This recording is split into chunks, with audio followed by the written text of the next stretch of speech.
Health টিপসে আপনাদের সবাইকে স্বাগতম জানাচ্ছি। আমাদের আজকের আলোচনার বিষয় সাদা স্রাব বা লিকোরিয়া কেন হয়। সাদা স্রাব বা লিকোরিয়া কি?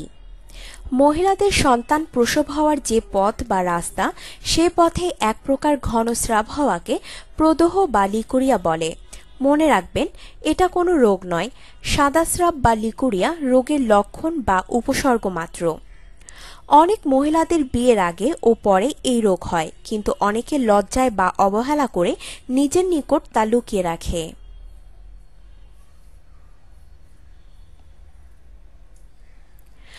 অনেকে এটাকে তেমন গুরুত্বও দেয় না, তবে ইদানিং শিক্ষিত মহিলাদের হার বেড়ে যাওয়ায় অনেক সচেতনতার সৃষ্টি হয়েছে। এখন একে অন্যের নিকট বিভিন্ন সমস্যার কথা শেয়ার করে, যার কারণে এখন এই রোগের চিকিৎসা করে অনেকে সুস্থ আছেন। কেন এই রোগ হয়? লিকোরিয়া বা সাদাস্রাব হওয়ার পেছনে অনেকগুলো কারণ জড়িত।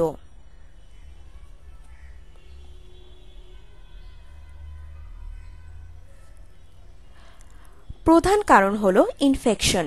মহিলাদের জরায়ু ওপেন অর্গান উন্মুক্ত অঙ্গগুলোর মধ্যে একটি। যেহেতু জরায়ু উন্মুক্ত থাকে, তাই যে কোনোভাবে এইখানে ইনফেকশন হওয়ার সম্ভাবনা থেকেই যায়। মলদ্বার বা পায়ুদেশ থেকে জীবাণু এসে খুব সহজেই জরায়ুতে ইনফেকশন হতে পারে।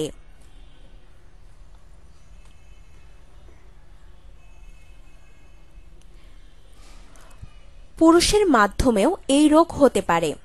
ট্রাইকোমানো এবং মোনালিয়া এই দুটি ইনফেকশন যৌনরোগের জীবাণু বহনকারী পুরুষের মাধ্যমে স্ত্রী লোকদের মধ্যে সংক্রমিত হয়।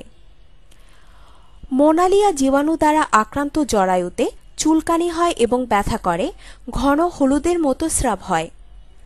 ট্রাইকোমানো জীবাণু দ্বারা আক্রান্ত জরায়ুতে জ্বালাভাব থাকে, চুলকানি হয়, জরায়ু একটু ফুলে যায়, লালচে হয়ে যায়, ফ্যানাটে দুর্গন্ধযুক্ত স্রাব হয়।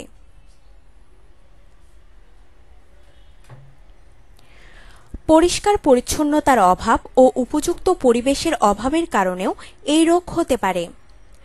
জন্ম নিরোধক বড়ি হতেও এই রোগ হতে পারে। ঋতুস্রাবের পরবর্তী পর্যায়ে গর্ভপাত করালে ইত্যাদি কারণেও হতে পারে।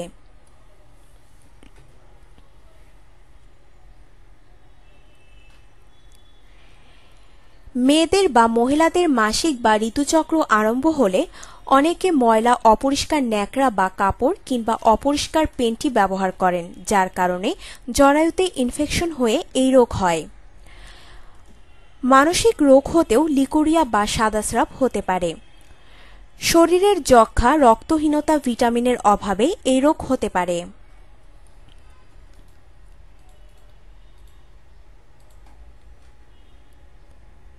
পরামর্শ: সহবাসের পর যেসব মহিলাদের লালচে বা গোলাপি স্রাব হয়, তাদের খুব শীঘ্রই ডাক্তারের নিকট যাওয়া উচিত।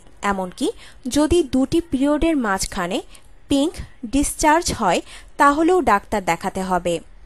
যদি পিরিয়ডের মাঝামাঝি সময়ে পানির মতো পাতলা স্রাব হয়, তাহলে ভয়ের কিছু নেই। এই রোগের চিকিৎসা বিবাহিত হলে স্বামী স্ত্রী দুজনকে একসাথে করতে হবে, কেননা স্বামীর নিকট থেকে পরবর্তীতে আবার স্ত্রীর ইনফেকশন হতে পারে।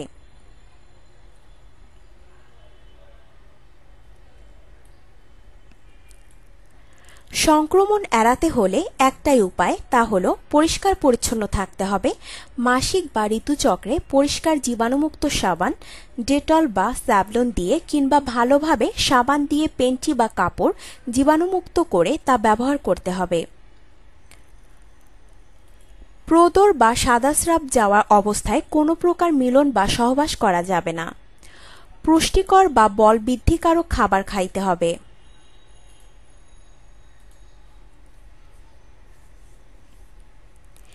আপনার জীবনকে আনন্দময় করে তুলতে এবং বিভিন্ন স্বাস্থ্য টিপস ও পরামর্শ পেতে আমাদের চ্যানেল সাবস্ক্রাইব, লাইক ও শেয়ার করবেন। ধন্যবাদ।